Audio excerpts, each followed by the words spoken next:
Hi. வேப்ப புண்ணாக்கு கரைசல் கொடுத்து 10 நாளைக்கு மேலே ஆச்சு. திட உரம் கொடுத்தாச்சு. இப்போ திரவ உரம் கொடுத்துட்ருக்கேன்.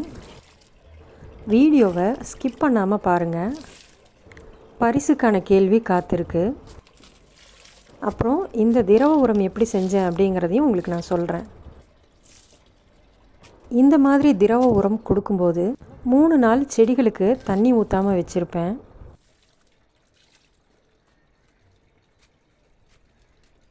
என்ன கீரைனே தெரியல. கத்திரிக்காய் என்னடி இது? அதான் நான் நினச்சேன். என்ன வகையினே தெரியாமல் இருக்குது. நம்மள கத்திரிக்காய் அந்த தண்ணி ஆஃப் ஆக்கிடு. பரிசுக்கான கேள்வி, மொத்தம் எத்தனை பச்சை மிளகா பறித்தேன்?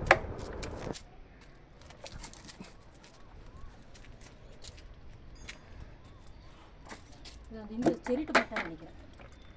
தெரியுதா உனக்கு? இந்த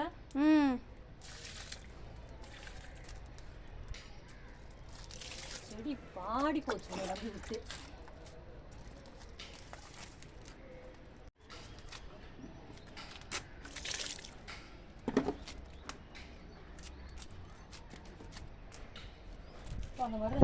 ரீபாட் பண்ணதுக்கப்புறம் மல்லிகைப்பூ செடி அழகாக துளிர் விட்டு அரும்பு கட்ட ஆரம்பிச்சிருச்சு.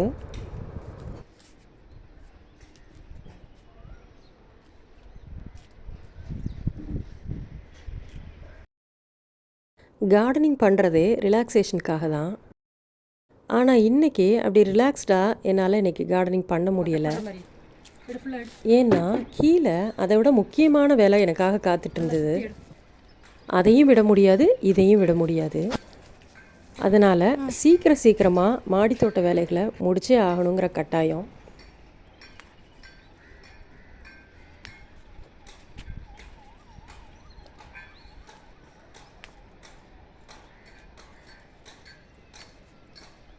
செடியிலிருந்து பறிக்கப்பட்ட செம்பருத்தி பூக்கள் எத்தனை? விதைக்காக விட்டிருந்த கத்திரிக்காய் நல்லா பழுத்து பறிக்கிறதுக்கு தயாராகிருச்சு.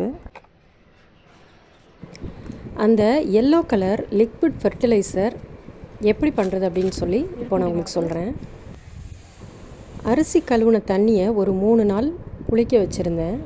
அதில் நல்லா பழுத்த சாப்பிட்றதுக்கு ஆகாது அப்படின்னு நினைக்கிற பப்பாளி பழத்தை நல்லா பிசைஞ்சு விட்டுக்கிட்டேன். 2 கைப்பிடி நாட்டு சர்க்கரை அதில் போட்டு எல்லாத்தையும் கலந்து வச்சு ஒரு வாரம் வரையும் நிழலில் வச்சுருந்தேன். அப்புறம் அதில் சரிக்கு சமமாக தண்ணி கலந்துட்டு செடிகளுக்கு ஊற்ற வேண்டியது தான். பொதுவாக வாழைப்பழத்தில் இந்த மாதிரி பண்ணுவாங்க. பப்பாளி பழத்துலேயும் கூட இப்படி பண்ணலாம். தொட்டியில் எவ்வளோண்டு தான் மண் இருக்குது பாருங்கள்.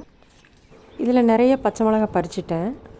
ஆனால் தொட்டி நிறைய மண் வச்சு அதில் நல்ல உரம் கொடுத்து ஒரு செடியை நட்டு வச்சா சில நேரம் பார்த்திங்கன்னா அதோட வளர்ச்சி எதிர்பார்த்த அளவு இருக்கிறதே இல்லை. எதனாலனும் தெரியறதில்ல. சந்தன காந்தாரி மிளகா பெரிய சைஸ் முல்லைப்பூ மொட்டுகள் ஆட்டமாக செடி முழுக்க காய்ச்சி குலுங்கிட்டுருக்கு. வீட்டில் இந்த மாதிரி மிளகாய் செடி காய்ச்சி குலுங்குது அப்படிங்கிற ஞாபகமே இல்லாமல் கடையிலிருந்தே பச்சை மிளகா வாங்கி யூஸ் பண்ணிகிட்ருக்கோம். எனக்கு தெரிஞ்ச இயற்கை விவசாயி ஒருத்தர் தோட்டத்தில் நாட்டு பப்பாளி மரம் வச்சுருந்தார். பப்பாளி பழம் சேல் ஆகலைன்னா அதை பற்றியெல்லாம் கவலைப்படாமல் அதை பறித்து கொண்டு போய் மற்ற செடிகளுக்கெல்லாம் கீழே மண்ணில் அப்படியே போட்டு விட்ருவார். லைஃப்பில் எல்லாமே கிவ் அண்ட் டேக் பாலிசி தாங்க. கொடுத்தா கிடைக்கும், அதுதாங்க அது. மலேசியன் நீட்டு கோவக்காய் ஃபஸ்ட் டைமாக ஒரே ஒரு காய் கொடுத்துருக்கான். அவனும் ரொம்ப நாளாக அம்மா நமக்கு பந்தல் போட்டு மேலே ஏற்றி விடுவாங்கன்னு காத்துட்ருந்தான். பந்தல் போடுறதுக்கு ஆளும் வேணும், கையில் டப்பும் வேணும். பைபிளில் கடுப்பாகி நீ போட்டு கொடுத்தா என்ன, போடலாம் நான் என்ன அப்படின்னு சொல்லிட்டு தொட்டியை விட்டு கீழே காய்ச்சி தொங்கிட்டு இருந்தான். இந்த ஜாதியும் கொஞ்சம் அதிகமாக பூக்கள் கொடுக்க ஆரம்பிச்சிருக்கான்.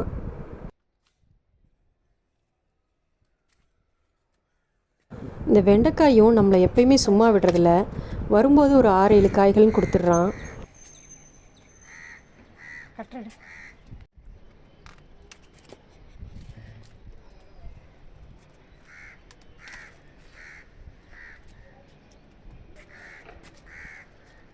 இதில் கேட்கப்படுற கேள்விகளுக்கு சரியாக பதில் சொல்கிற ஒருத்தருக்கு லுஹா பாத் பவுடர் 200 கிராம் கிஃப்டாக வந்துடும். ஷிப்பிங் உங்களுது.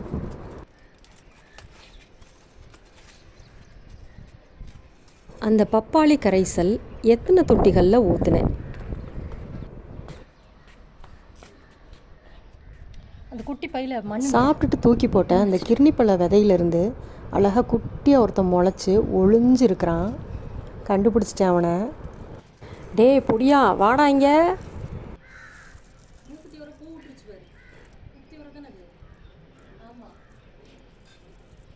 மூக்குத்தி அவரையிலையும் 2-3 பூ கண்ணில் தென்பட்டுது. அது பூக்களா காய்களான்னு தெரியல. முதல் தடவையாக நான் இதை பார்க்குறேன்.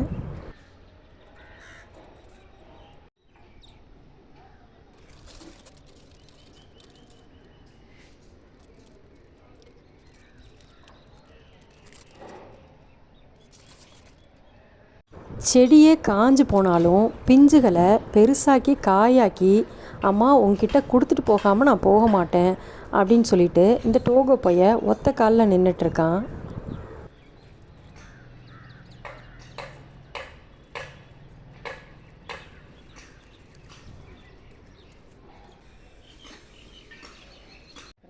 இந்த பக்கம் இங்கே நல்லா காஞ்சு நிறைய இருக்கு.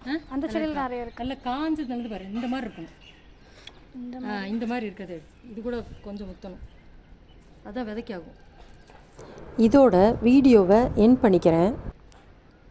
வீடியோஸ் உங்களுக்கு பிடிச்சிருந்ததுன்னா லுஹா விலாக் சேனலை லைக் அண்ட் சப்ஸ்கிரைப் பண்ணிக்கோங்க. மறக்காமல் அந்த பெல் பட்டனை ப்ரெஸ் பண்ணிக்கோங்க. Happy gardening. பாய்.